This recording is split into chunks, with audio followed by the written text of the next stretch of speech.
Morning, everyone. We're headed out from the day from Atlanta. Should be an interesting day. We're going to be dealing with Atlanta traffic initially, and then once we get south beyond Atlanta, it should open up. Should prove to be an interesting day. A lot kind of going on.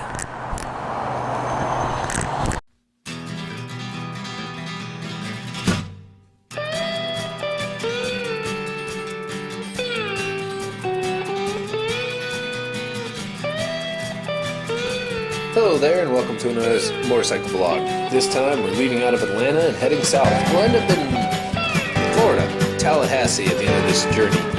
But it starts off in Atlanta. Atlanta's got its own unique skyline. You saw the Olympic torch was there. The Atlanta Olympics were, I think, 96. I can't even remember who was even competed or who won the medal count. Just another reason why we should just not even bother with the Olympics anymore.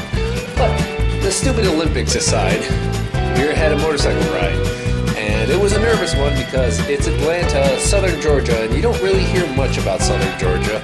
But before I got out of Atlanta, plenty of signs propped me up to slide mud. I needed to make a visit because I saw MLK and Jimmy Carter. And the skyline of Atlanta. An interesting start. I'm here at the start of the Freedom Trail. The Freedom Trail is kind of what Atlanta is kind of known for historically. It's known for a couple things. A couple residents. Martin Luther King Jr., Jimmy Carter. It's also well known because Sherman burned this town to the ground when he did his March to the Sea. But since then, it's really Jimmy Carter and Martin Luther King Jr. This park is dedicated to them both. Martin Luther King Jr., of course, deserved it. Jimmy Carter, of course, did not. Just because you're president doesn't mean you get a library and all that jazz. I never understood how that comes. You get to build a library to put your own propaganda in. Martin Luther King Jr., of course, famous for his civil rights movement and taking on a lot of personal risk. Jimmy Carter's presidency, known for just object stupidity and naivete. Didn't really accomplish much or do much. Yet, for some reason, he still seems to think that he was a good president. That's no big deal because since leaving office, the Carter Foundation and a lot of those things have actually done a lot of good. So it still doesn't mean he deserves a library. But right now,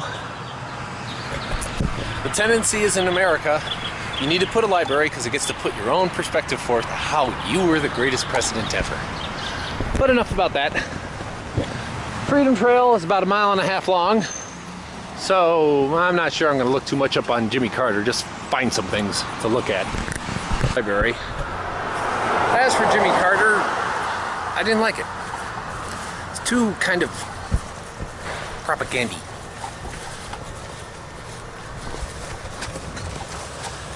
Kind of like the whole library, the whole museum kind of sheds him in this kind of great light, which I understand why they did it, but I think there's more of a need to kind of be kind of honest about his presidency rather than just kind of highlight all his positive points. I mean, really, we've gotten to the point where we can say that the guy was not that good at the job.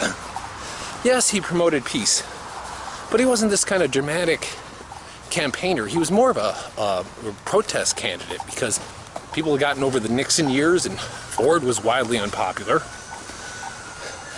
There was a whole kind of revolt, and Carter just kind of went because we wanted a different kind of politician. But then they spin it like he's like a great guy, he was fighting all these things and whatnot. They do mention the helicopters going down in the Iran desert to save the hostages, but he kind of makes it sound like he was like, oh, there's just these unfortunate events here and there. I mean, they don't talk about how he really did nothing, and he was completely over his head when it came to the economy in the 70s, and that he really had no idea. Doesn't talk about his consequences of the peace treaty between Israel and Egypt. There were consequences there that, he should have been able to see, but that's just me. I just kind of want more honesty and kind of think a presidential library is overly done because it just kind of like spins their story.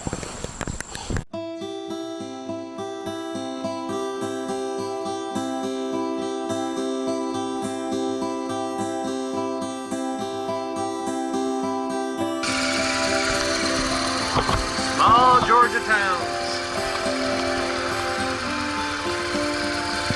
Almost could put this kind of design anywhere in the United States.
The mere fact that Jimmy Carter was a complete waste of time.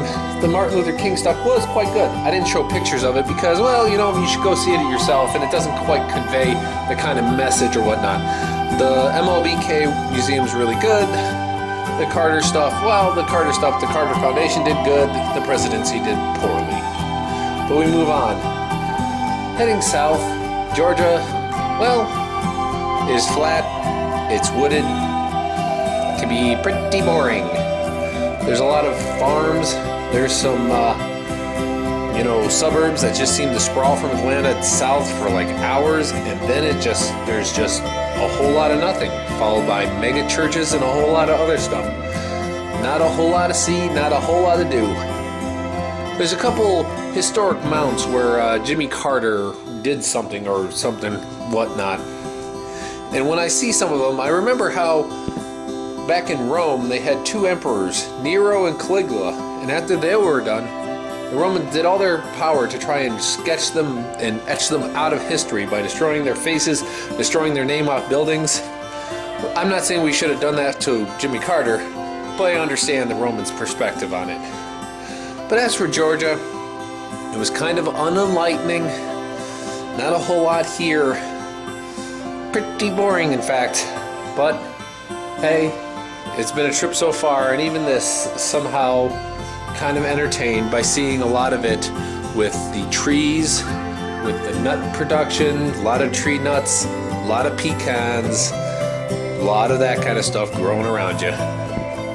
Had to enjoy it, had to keep going, and Georgia had its own little appeal. Even some of the old-time places, even the mega churches that you sometimes stumble across, give your own kind of appeal to it, and it's somewhat worth it just to see it, just to be here, just to know in the future. But this was good as well. This is Zach. Thank you for watching.